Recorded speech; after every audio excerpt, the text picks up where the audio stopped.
نبی اکرم شفیع اعظم الحمد للہ وسلام علی عبادہ الذین اصطفى اما بعد اعوذ باللہ من الشیطان الرجیم بسم اللہ الرحمن الرحیم۔ محترم بزرگ، عزیز دوست اور بھائی، آج دنیا بھر میں بہت سے مسلمان جو شہروں میں رہتے ہیں، ہندوؤں کے اور کرسچنوں کے اسکولوں میں اور کالجوں میں پڑھتے ہیں، ویسے نوجوان اسلام کیا ہے، نبی کیا ہے، رسول کیا ہے، اللہ کی کتاب کیا ہے، کچھ پتہ نہیں۔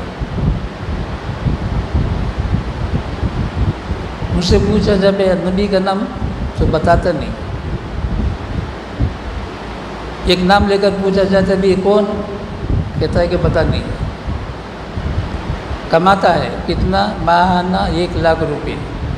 یہ میرے پاس قصے ہیں اس لیے سنا رہا ہوں۔ تو اسلام اللہ تبارک و تعالی 2 آیتوں کا ٹکڑا پڑھا ہوں، آیت مکمل نہیں پڑھا ہوں۔ ہم لوگوں کو معلوم ہونا چاہیے اسلام دنیا میں آنے سے پہلے خصوصاً مکہ مکرمہ کی جو حالت تھی، کیوں؟ اس لیے کہ مکہ مکرمہ میں ہی اسلام آیا۔ مکہ مکرمہ میں اسلام آیا اور نبی آخر الزمان، آخری نبی محمد الرسول اللہ صلی اللہ تعالیٰ علیہ وسلم مکہ مکرمہ میں پیدا ہوا۔ انبیاء علیہم السلام کی تعداد کیا ہے؟ کم و بیش 1.25 لاکھ انبیاء ہیں۔ 1,24,000 بولتے ہیں، پر جو بھی ہو، بہرحال 1 لاکھ سے زائد انبیاء علیہم السلام جو پیدا ہوئے، سب کے سب ملک شام میں پیدا ہوئے۔ صرف محمد الرسول اللہ صلی اللہ تعالی علیہ وسلم مکۃ المکرمہ میں پیدا ہوئے، اور اسلام مکۃ المکرمہ میں شروع ہوا، پوری دنیا میں پھیلا۔ 1500 سال ہوا۔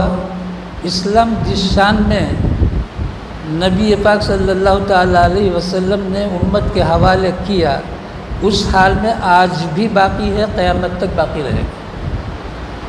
اب مسئلہ یہ ہے اس اسلام کو ہم اپنی زندگی میں اپنائیں۔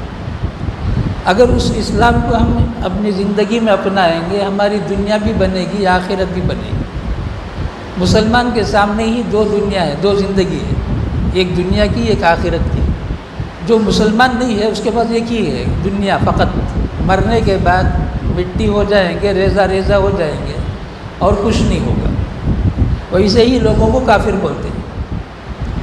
اب مکے میں اسلام ظاہر ہونے سے پہلے مکے کی کیا حالت تھی، یعنی مکے کے انسانوں کی کیا حالت تھی؟ پہلی بات، ہزاروں خداؤں کی پوجا کرتے تھے، ہزاروں بتوں کی پوجا کرتے تھے، ان بتوں کو خدا کہا کرتے تھے۔ نمبر 2، شراب خوب پیتے تھے، اتنی قیمتی شراب، آج پوری دنیا میں ویسے قیمتی شراب کہیں بھی نہیں۔ اور سود کھاتے تھے، وہ لوگ جو سود کھاتے تھے، آج پوری دنیا میں سود نہیں، ویسا سود کبھی نہیں، کہیں بھی نہیں۔ اور زنا بڑا عام تھا۔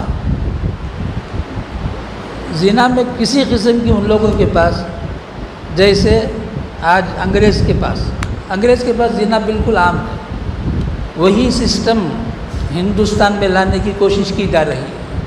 جو مرد چاہے، جو عورت چاہے، جس سے چاہے زندگی گزارے۔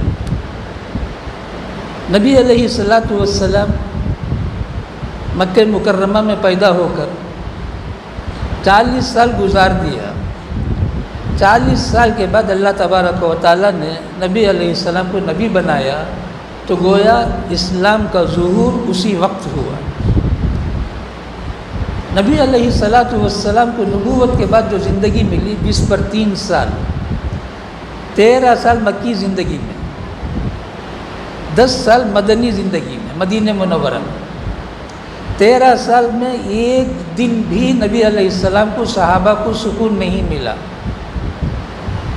ایک دن بھی سکون کا سانس نہیں ملا، ستائے گئے، مارے گئے، پیٹے گئے۔ ہم سنے ہیں حکایات صحابہ میں، فضائل کی کتاب میں، تعلیم میں پڑھی جاتی ہے، بلال رضی اللہ تعالیٰ سخت دھوپ میں گرم ریت میں لٹاتے تھے، مارتے تھے، رات بھر مارتا تھا،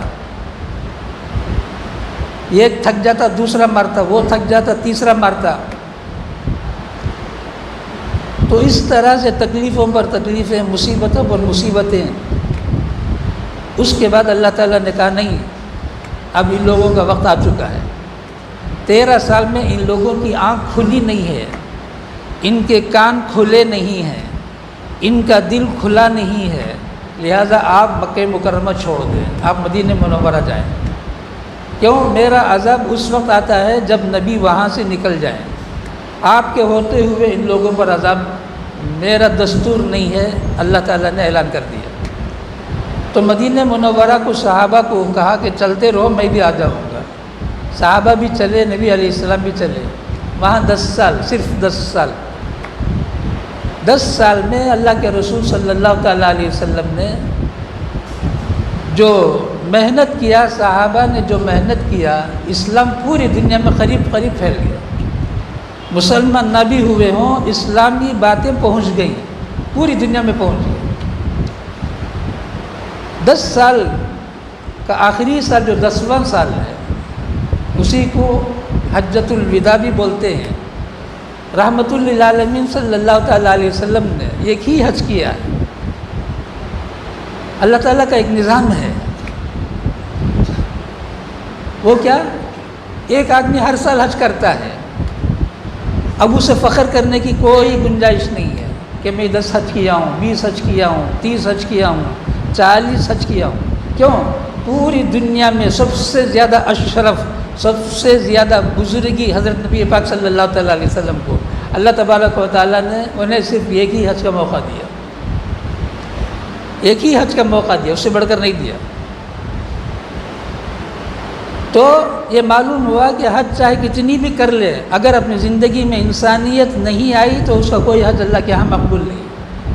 یہ سب ٹاپک چھپ کے میں بول رہا ہوں، مجھے جو بولنا ہے وہ آگے۔ حجۃ الوداع جو آخری حج ہے، اس میں نبی علیہ الصلاۃ والسلام نے ایک اعلان فرمایا، ایک حدیث، اسی کو میں پڑھا، 2 آیتوں کا ٹکڑا پڑھا اور ایک حدیث پڑھا۔ اب وہ آیتیں جو میں ٹکڑا پڑھا ہوں وہ یہ ہے، دونوں کے دونوں پارے 3 میں ہے، تیسرے پارے میں ہے۔ تیسرے پارے کے بیچ میں پہلی آیت ہے، ان الدین عند اللہ الاسلام، دین اللہ کے نزدیک اسلام ہی ہے۔ پارے 3 کے آخری صفحے میں وہ بھی آیت بڑی ہے، میں صرف ٹکڑا پڑھا ہوں، وَمَن يَبْتَغِ غَيْرَ الْإِسْلَامِ دِينًا فَلَن يُقْبَلَ مِنْهُ۔ اللہ تعالیٰ فرماتے ہیں دین کو چھوڑ کر، اسلام کو چھوڑ کر کوئی غیر اسلام کو دین بناتا ہے، اسلام کو چھوڑ کر غیر اسلام کو، اسلام کے علاوہ چیزوں کو اسلام بناتا ہے، دین بناتا ہے، ہرگز اس سے قبول نہیں کی جائے گی۔ یہ ہرگز میں نہیں بول رہا ہوں، اللہ میں بولتے ہیں، فلن کا معنی ہے وہ۔ قرآن پاک میں جہاں بھی فلن بول کر آئے گا، لن، لام نون زبر لن آئے گا، وہاں ترجمہ ہوگا ہرگز ایسا نہیں ہو سکتا ہے، یہ مطلب ہوتا ہے قرآن جہاں بھی ہو یہ لفظ۔ تو اللہ تعالیٰ نے کہا فَلَن يُقْبَلَ مِنْهُ،